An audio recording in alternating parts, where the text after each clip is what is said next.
Hi again, fellow unlicensed thinkers.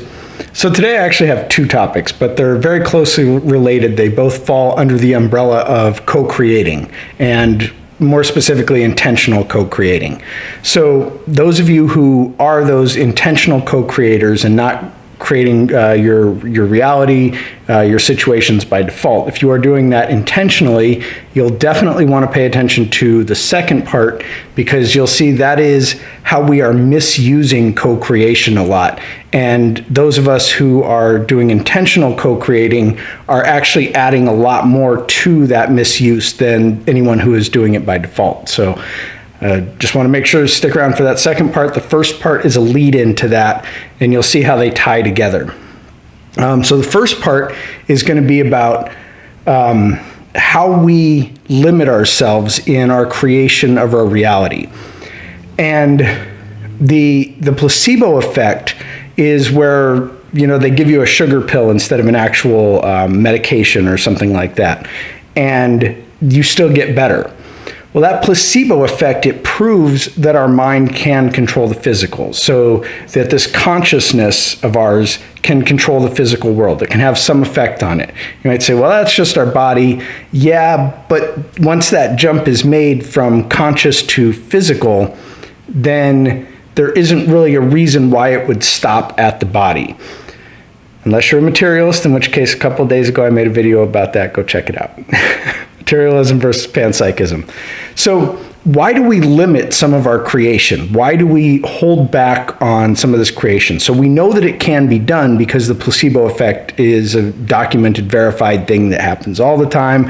It's factored into medical discoveries and clinical trials and all that kind of stuff. So again, why do we limit some of what we do?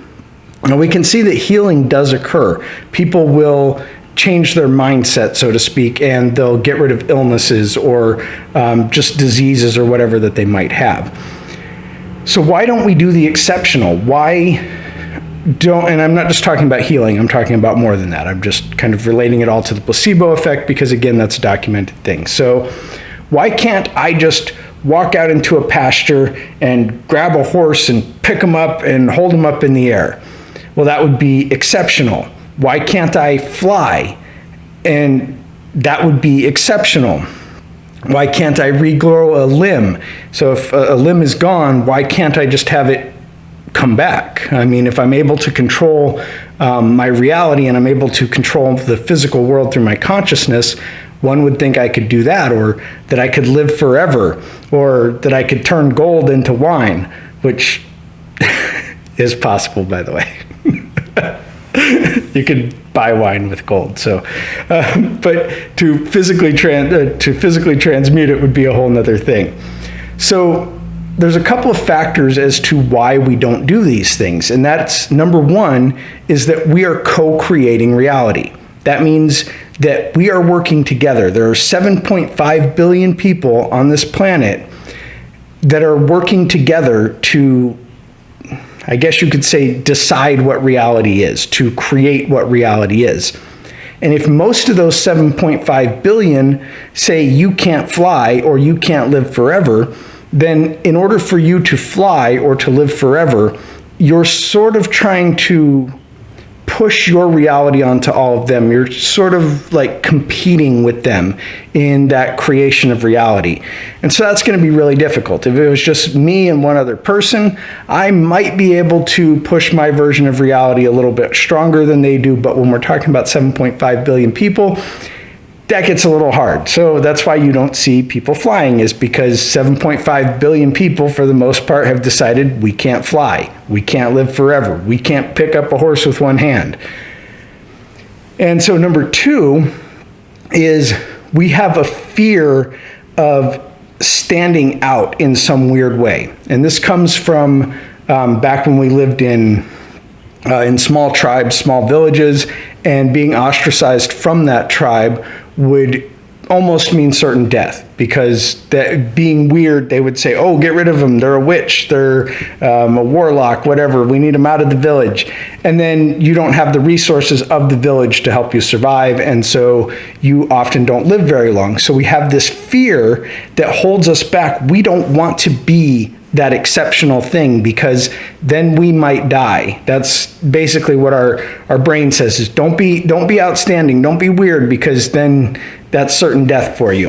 And of course, then we have, in more modern times, the people in the lab coats. So if you do something exceptional, you're going to have the military come get you, and then they're going to put you in a room, and all these people with lab coats are going to come around and poke you with things and make you do the thing again and do the thing again. And so if you can fly, they're going to be like, oh, fly again, do it over there now.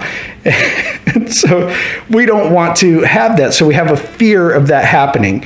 So we limit ourselves in what we can do because of that fear, and because also we are in competition for this co-creation with other people. So until there's a more consensus that everyone can do these things, we don't want to be that odd man out.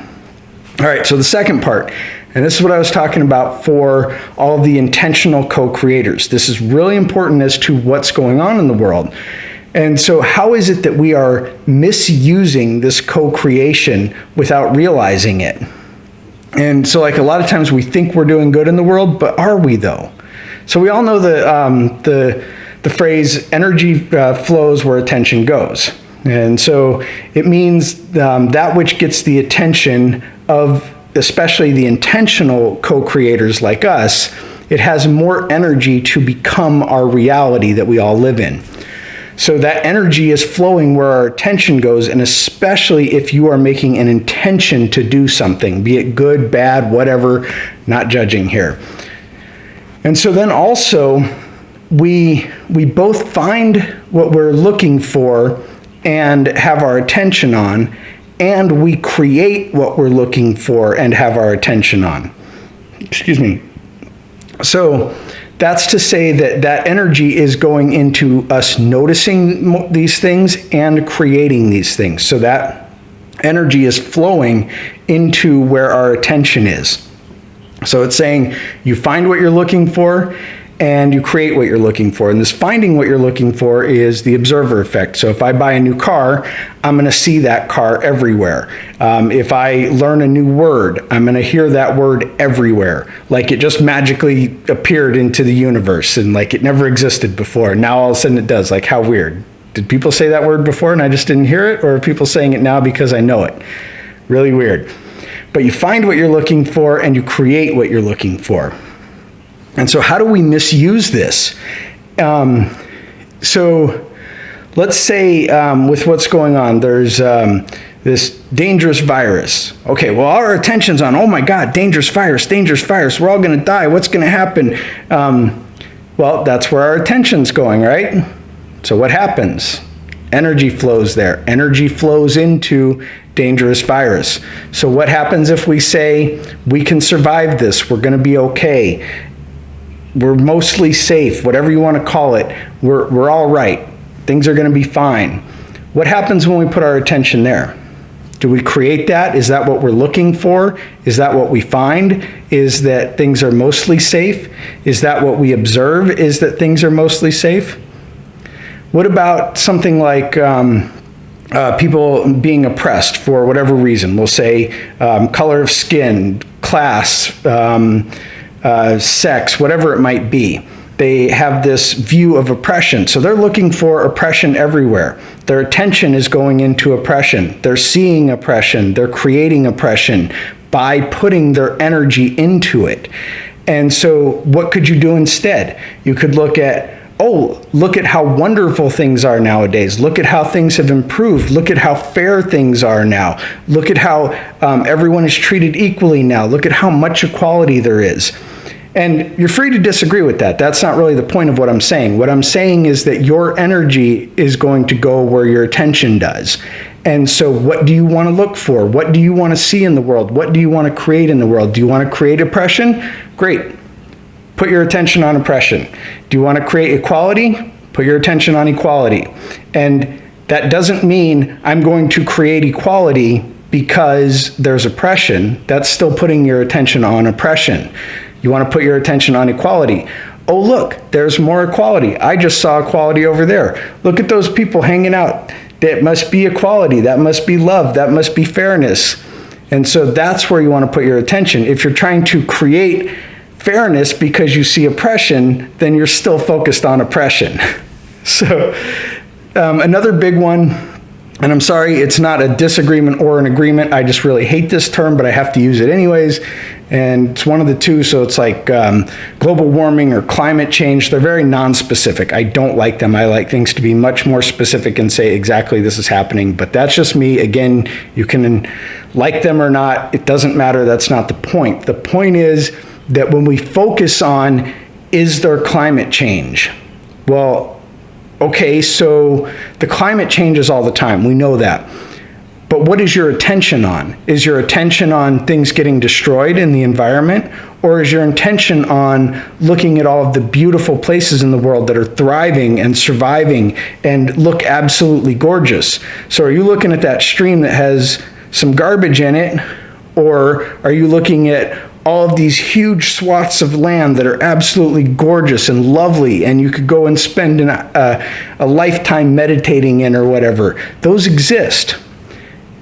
But a lot of times people aren't paying attention to those. What they're doing is they're focusing on this negative.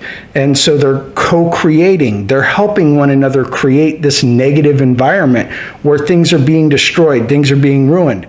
And so what happens? The energy flows where the attention goes. So if your attention is on everything is being destroyed and falling apart and it's so horrible, okay, where's that energy going? It's going into destroying everything and making it all fall apart. Whereas you could put your attention into, oh, there's so many beautiful places in the world. I love how they're thriving right now. I love how beautiful most of the world is. And once you step outside of the city, you start to see how open and beautiful and gorgeous everything is. So start thinking in those terms. Start looking for that beauty. Start creating more beauty and put your attention there, put your energy there, as opposed to putting your attention and your energy on all of the negative and the destruction and the horrible and, you know, the oppression and the we're all going to die. And like, just put your attention, do that co-creating in the direction that you want it to go. Not focused on what you think exists, focused on what you want to be the reality. So let me know what you guys think, and I hope you put this into practice because we could all use a little bit of help in that. Be sure to hit like and share the video. Have a great